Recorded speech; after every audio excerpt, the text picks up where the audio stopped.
Olá, seja bem-vindo a mais uma série do Design Channel. E essa série, fazia tempo que eu estava devendo essa série aqui para o pessoal.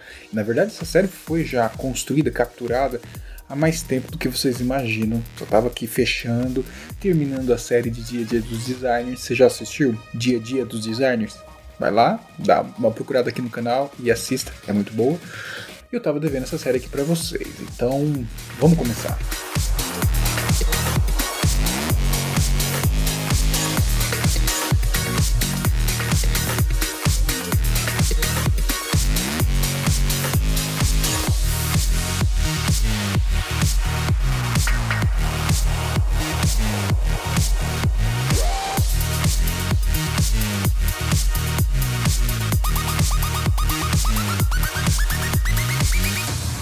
Como eu falei, mais uma série do canal sobre métricas, sobre números, sobre dados, sobre analytics, sobre um monte de coisa. Para começar, não se esqueça, dá like no vídeo, assina o canal, sabe? Compartilhe esse vídeo, faça dele uma fonte de informação para o seu dia a dia. Então não esquece de assinar o canal, tá? Fica aqui o recado. E a questão que pega muitas vezes é números. Eu, por exemplo, foi um tormento para mim durante toda a minha infância, minha vida escolar ali, lidar com números. Sempre teve um choque ali, sempre não deu bem, não deu certo, não funcionou, muitas vezes. E depois acabei escolhendo uma área da qual eu não precisava lidar tanto com números. Mas não deu muito certo esse meu plano. Uma hora ou outra eu tive que enfrentar novamente números dentro da minha atuação como um profissional de design. Claro que não manjo, não vou falar aqui que eu sou a pessoa que super entende de números, de dados, de métricas, não. Tem profissionais muito capacitados para isso e eu estou longe de ser um deles nessa relação. Eu me coloco até aqui como um ignorante nesse sentido. Ainda mais perto dos profissionais que vão trocar uma ideia com a gente aqui nessa série sobre números. Números e design. E nesse ponto que é exatamente como que isso funciona. Quais são os desafios que você e eu, como designers, precisamos olhar para entender sobre essa sopa numérica da qual é importantíssimo para nós como designers. Não tem como negar.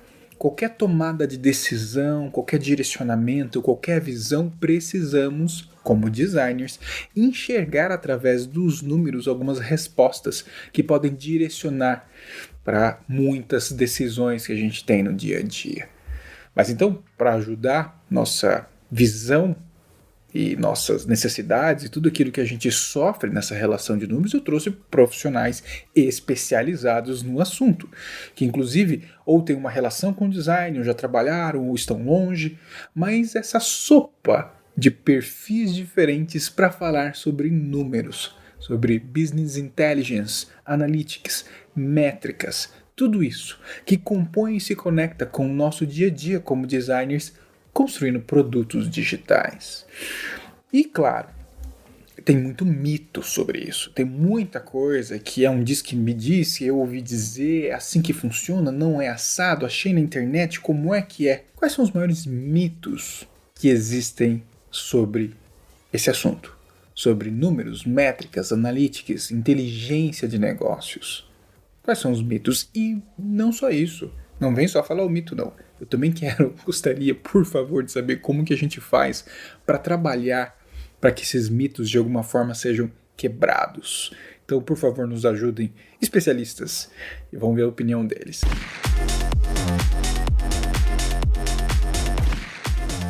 Então, eu vejo que são dois mitos grandes, assim. Um é relacionado a... Como se fala muito de Big Data, né? Então, eu vejo que o primeiro é esse. A gente tendo uma estrutura de Big Data, tá tudo resolvido. Então, muito voltado para essa frente de tecnologia. E o segundo é que trabalhar com dados é uma coisa bem simples, né? E que, enfim, as pessoas conseguem trabalhar de forma muito autônoma. Então, eu vejo que esses são os dois grandes mitos ali. Primeiro, assim, falando sobre essa questão da arquitetura, né, de ter só Big Data, ter lá a estrutura de Big Data pronta, na verdade, ela não vai resolver muita coisa. Você precisa ter a estrutura, mas ter também a tomada de decisão em cima desses dados, né? Então, tem que ter os profissionais que vão trabalhar esses dados, ter a integração junto com as áreas, e aí, quando eu falo das áreas, são as perspectivas de negócio, né? Os product owners, enfim, as pessoas que forem utilizar desses dados para tomar a decisão de forma efetiva. Esse seria o primeiro, né? Trabalhar essa questão de ter os profissionais ali focados, ter a clareza, especialmente, enfim, para a gestão mais alta, né? Porque diretoria, por exemplo, acaba não tendo essa interação no dia a dia, não sabe da complexidade que é com relação ao trabalho que a gente tem. Então, dá essa visibilidade do tamanho que a gente tem dos trabalhos, né? De toda essa estruturação e que realmente só tecnologia com negócios, tem que ter essa clareza que tecnologia, na verdade, apoia na escalabilidade, ela não é a resposta para a tomada da decisão, né?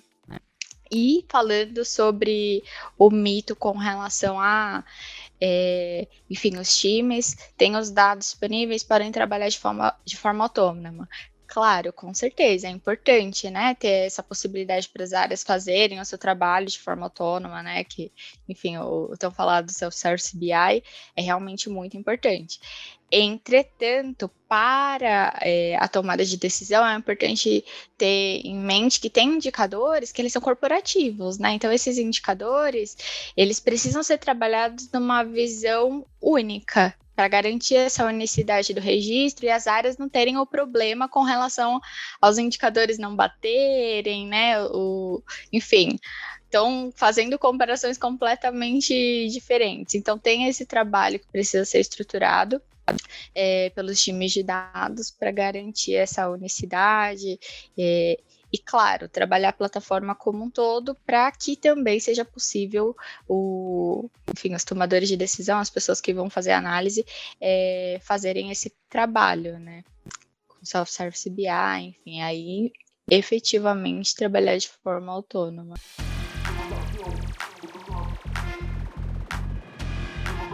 Eu pensei, né, nessa resposta, me veio a questão dos vieses, né, vieses de confirmação.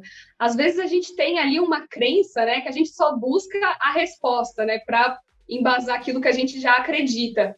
E isso é um ponto que eu vejo, assim, né, nas empresas, na gente mesmo, às vezes, e é uma coisa que a gente tem que tomar cuidado e estar sempre se policiando para enxergar o todo, né, todos os dados, se não tem nada oculto, né, às vezes a gente tem um resultado muito negativo, ou às vezes a gente tem um resultado muito positivo. Então é importante a gente entender o todo, né? O que engloba e se não tem nada oculto ali que está enviesando o dado. Então é muito importante isso, a gente tomar esse cuidado. Sim, é esse cuidado mesmo, né? De enxergar o todo, do olhar sistêmico, do olhar holístico, né? Entender o mundo que a gente está inserido, né? Que é um mundo complexo, que tem muitas outras coisas, né, que impactam naquilo que a gente está vendo, e às vezes não é só um número, né, tem um porquê.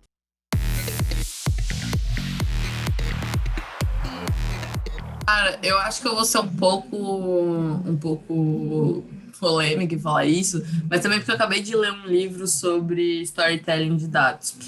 E eu acho que sobre os números não mentirem é uma polêmica, sabe? Essa coisa, o número mente. O número pode mentir, sim. E, inclusive, a gente tem que ter essa criticidade de saber como eles estão sendo mostrados e como que é o storytelling dessa apresentação, porque dá para mentir sim, não necessariamente, porque se a gente considerar a mentira a ausência da verdade, a gente pode mostrar uma fração da verdade. E se a gente considerar essa uma mentira, então os números mentem sim. Então, quando você pega uma análise e você mostra uma fração dela que talvez dê a entender alguma outra coisa, você está mentindo com dados. Inclusive tem livros, né, como mentir com estatística e tal. Então eu acho que isso é uma polêmica, porque isso sensibiliza, né, tipo, as pessoas podem mentir com dados sim, mas aí que vem a coisa de se responsabilizar, de ter uma cultura mais analítica para as pessoas serem críticas ao número. Porque eu acredito que o trabalho em dados Outro mito, né? O trabalho de dados, ele... Não um mito, mas eu acho que a gente peca, que eu acho que dados não é um setor e não é uma coisa que os cargos definem. Para mim, todos os cargos envolvem dados e o sonho, acredito, assim, é uma empresa realmente, tipo, todo mundo usando dados e sabendo analisar eles, não necessariamente programando, não necessariamente sabendo programar Python, ou então, sei lá, não necessariamente sabendo usar APIs ou programar SQL, mas sabendo analisar gráficos, não ter medo de número, sabendo ser crítico a esses dados, sabendo, sei lá, pensar em possíveis indicadores, e isso não necessariamente precisa você ser uma pessoa, sei lá, desenvolvedora ou uma pessoa formada em economia, ou sei lá, alguma coisa assim. Então, eu acredito muito, muito nessa democratização de dados, e eu acho que a gente tem que parar de estigmar o dados como um setor ou um cargo, eu acho que dados é uma cultura. E o outro ponto é que números não mentem. Se a gente não tiver essa cultura analítica, pessoas mal intencionadas podem mentir com números, sim. Inclusive, o Airbnb, ele tem um case muito legal de democratização de dados dentro da empresa, e eu não vou saber lembrar os 3 pilares, mas vou dar um exemplo. Um é tipo ferramentas e o outro é pessoas. E essa separação desses pilares, eles falam que é tipo com o mesmo peso. Assim como você tem que ter ferramentas boas, profissionais bons e tal, você tem que ter as pessoas como um todo, a cultura analítica como um todo da empresa para você ser bem sucedido. Então, é uma coisa, sabe, que eu critico muito. Eu tenho um post no Medium sobre isso, que é sobre como desenvolver cultura analítica, que é uma coisa que eu critico muito, que é, tipo, às vezes as pessoas fecham projetos de dados e não tem no orçamento, assim, ou na proposta, um desenvolvimento analítico, porque, cara, quantas vezes eu chego e o desenvolvimento analítico eu digo de pessoas. Quantas vezes você chega numa empresa e você vê dashboard parado, as pessoas não estão usando, é uma crítica até aos profissionais de dados. Além de entregar o produto de dados que a gente entrega, a gente também tem que analisar o uso desse produto de dados para saber se as pessoas estão usando ou não, porque ele também é um produto digital que a gente está entregando para um cliente interno. Então, eu acho que é uma preocupação que ela fica ali, tipo, negligenciada, sabe? Porque é algo mais soft skills e não tão hard skills. E aí, às vezes, eu sinto que essas coisas soft, elas ficam soltas. E cara, para mim, o que define o sucesso de um projeto são pessoas sabendo usar os seus produtos de dados. Porque se a gente cria projetos de BI, projetos de dados, para as pessoas usarem, tomarem decisão, porque a máquina ainda não toma decisão sozinha, 100% e com a curiosidade boa. Então, se a gente entrega a solução e as pessoas não usam, a gente não foi bem sucedido, porque as pessoas não vão estar tomando decisões para afetar positivamente o negócio e retornar esse investimento. Então, a gente tem que pensar no todo o ciclo de vida do projeto de dados, sabe? Então, essa é uma crítica, inclusive, a mim, para cada vez mais olhar para esse uso e para essa eficácia do produto de dados que a gente entrega.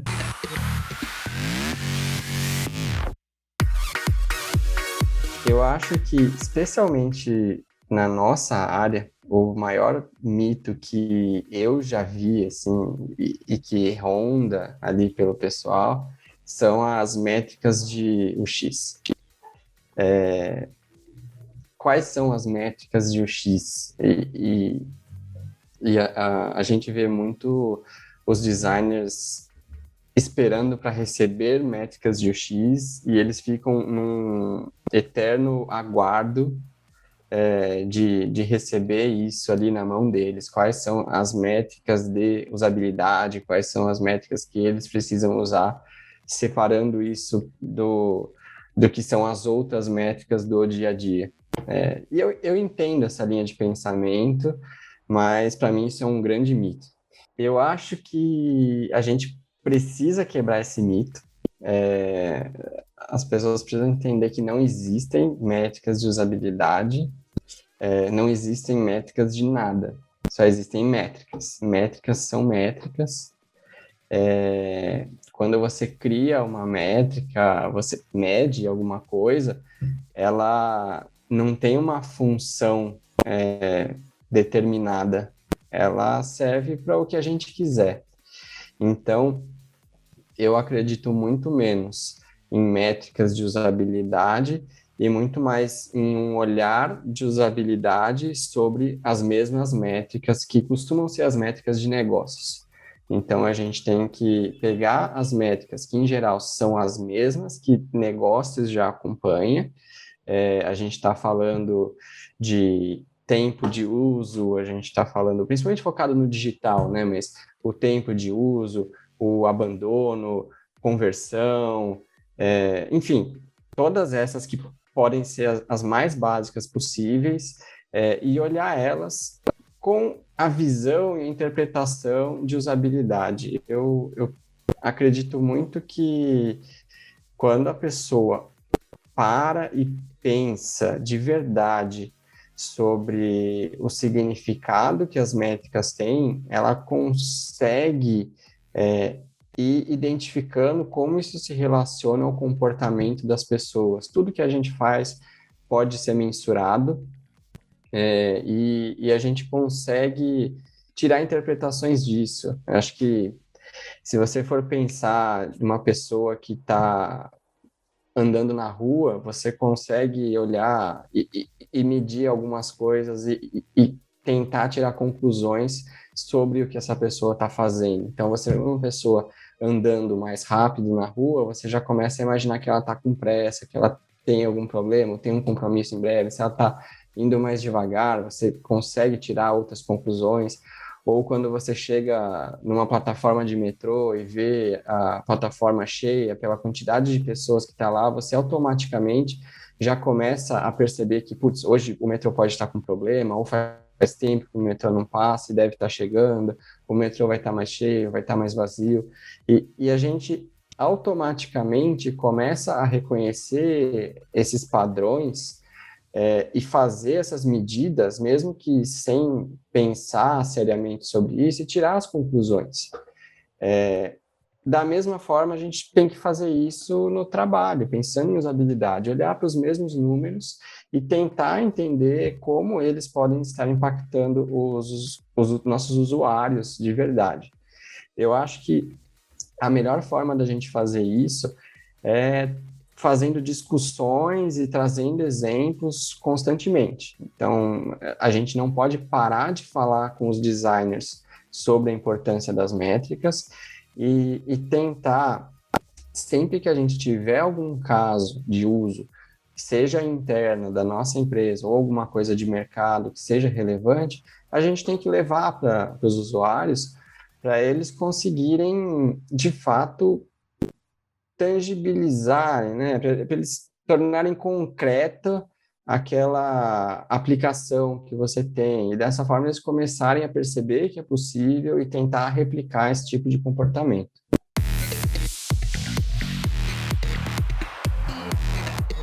E aí, concordam que os mitos muitas vezes estão ali escondidos numa questão da gente apostar que os números falam tudo, falar que existe lá as métricas de UX?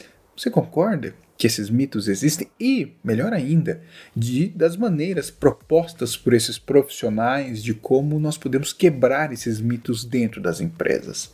Uma missão importantíssima que não está só para profissionais da área de BI, de métricas, de analytics, está também nas mãos dos designers, discutindo isso conectado a produto, de enxergar maneiras da quebra do mito, de encontrar a solução, de melhorar maneiras de comunicação, de análise, de discussão.